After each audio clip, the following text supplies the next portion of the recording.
வாழ்க வளமுடன். Voice of காஞ்சி நேயர் அனைவருக்கும் இனிய மாலை வணக்கம். யாரை பற்றியும் நாம் கம்பேர் பண்ணுவோம் வீட்டில்.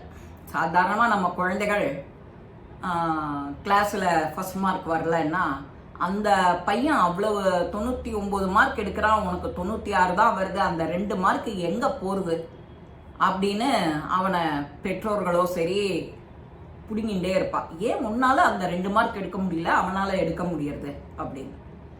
இந்த மாதிரி கம்பேரிசன் வேண்டவே வேண்டாம். குடும்பத்துக்குள்ளரையும் சரி நமக்குள்ளரையும் சரி.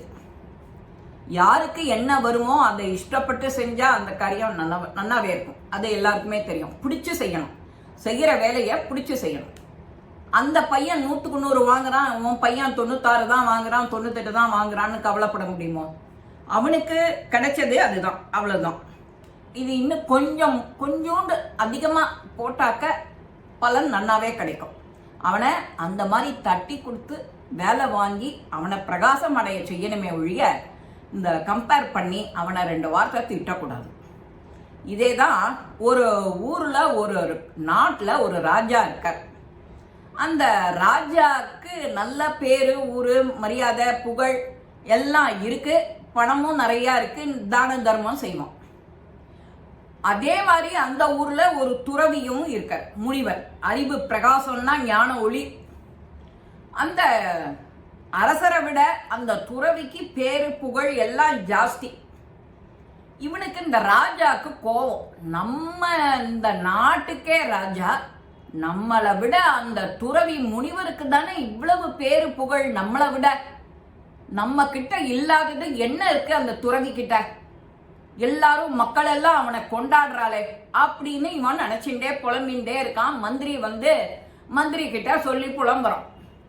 அந்த அரசவையில புலம்பும் போதே மந்திரி என்ன சொல்றான், ராஜா கொஞ்சம் பொறுங்க, காலம்பரை போய் நாமளே அந்த துறவிய மீட் பண்ணலாம் அப்படின்னு சொல்றான். சரி, ஓகே, நீ சொல்றியா, ஓகே அப்படின்னு நிம்மதி அடையறான். மறுநாள் கார்த்தால விடிஞ்சதும் விடியாதுமா இருக்கும்போது இவன் தன்னோட வேலையெல்லாம் முடிச்சுட்டு இந்த ராஜ அலங்காரம் பண்ணிட்டு போறான். போகும்போதே அவன் கேட்குறான், முனிவர்கிட்ட வணங்குறான். இப்படி நன்னாருங்கிற மாதிரி ஆசீர்வாதம் பண்ற மாதிரி கையை உயர்த்துறார். முனிவரே, என் மனசுல ஒரு பெரிய சந்தேகம். உங்ககிட்ட எதுவுமே இல்லை, காசு பணம் அந்தஸ்து எதுவுமே இல்லை, நீங்களோ ஒரு துறவி, உங்ககிட்ட ஞானம் நிறையா இருக்கு. ஆனா உங்களை தான் என்னை விட ரொம்ப ஒசத்தியா புகழ்ந்து தள்ளுறா இந்த ஊர் ஜனங்கள் எல்லாம். உங்களை மாதிரி ஏன் எனக்கு புகழ்ச்சி வரல அப்படின்னு கேட்குறான். துறவிக்கோ இவன் அறிவு கண்ணை திறக்கணும்னு முடிவு பண்ணிடுறார். கூப்பிட்டு, மன்னா, அதற்கு அர்த்தம் அப்படி அல்ல. யார் யாருக்கு என்னென்ன புகழ் கிடைக்கணுமோ அது கண்டிப்பா கிடைச்சே ஆகும். உதாரணமா சொல்றேன், நீங்க மேல பாக்குறது என்ன இப்போ அப்படிங்கிற சூரியன் இருக்கு. அப்போ இந்த செடியில ரோஜா பூ நல்ல வாசனையா மனம் கமழறது, அந்த இடமே நன்னா இருக்கு. இந்த ரோஜா எண்ணிக்கான அந்த சூரியனை பார்த்து நம்ம சூரியனை போல பிரகாசமா இல்லையே, உலகத்துக்கே வெளிச்சம் தர மாதிரி இல்லையேன்னு என்னைக்கான்னு ஏங்கியிருக்கா? இல்லையோ இல்லையா? அதே மாதிரிதான் அந்த சூரியன் ரோஜா பூ மாதிரி தன்னால மனம் வீச முடியலையே அப்படின்னு சூரியன் இன்னைக்கான்னு ஏங்கியிருக்கா? இல்லையோ இல்லையோ? அதே மாதிரிதான் நீங்க இந்த நாட்டை ஆள்ற ராஜா. உங்களுக்கு எவ்வளவு புகழ் இருக்கணுமோ எல்லா விதத்திலையும் உங்களுக்கு புகழ் இருக்கு. அதனால நீங்க என்ன மாதிரி ஆகலையேன்னு நினைக்க முடியுமோ? முடியாது. நான் சாதாரண ஒரு துறவி. நீங்க வாள் எடுத்து நாட்டை காப்பாற்றணும்னா சண்டைக்கு போவீங்க. என்னால போக முடியுமோ? என்னால ஒன்றும் முடியாது. தவம் இருக்கு, ஞானம் இருக்கு, எல்லாரையும் நல்வழிப்படுத்த தெரியும். அது மட்டும்தான் எனக்கு தெரியும்.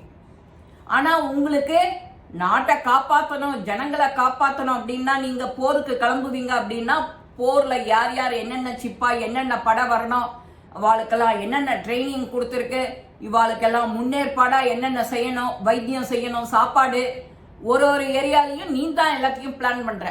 நான் எதுவுமே பண்ணலை. அதனால நான் உன்ன மாதிரி இல்லையேன்னு நான் கவலைப்பட முடியுமோ அப்படின்னு அந்த முனிவர் கேட்கவும் இவருக்கு அறிவு கண்ணு திறந்த மாதிரி ஆயிடுத்த ராஜா. நீங்க சொல்வது சத்தியம் சத்தியம் சத்தியம்னு சொல்லி நமஸ்காரம் பண்றார். நாமளும் கம்பேர் பண்ணுவோம். அவ அவ்வளவு பண்றாளே, அவ்வளவு இதுவா இருக்காளே, நம்ம கிட்ட ஒண்ணுமே இல்லையே, நாம எதுவுமே பண்ணலையே. நீயும் பண்ணு, பண்ணினதை வெளியில சொல்லாத, அடுத்தவாதான் சொல்லணும். உன்னை பத்தி நீயே சொல்லிக்க கூடாது.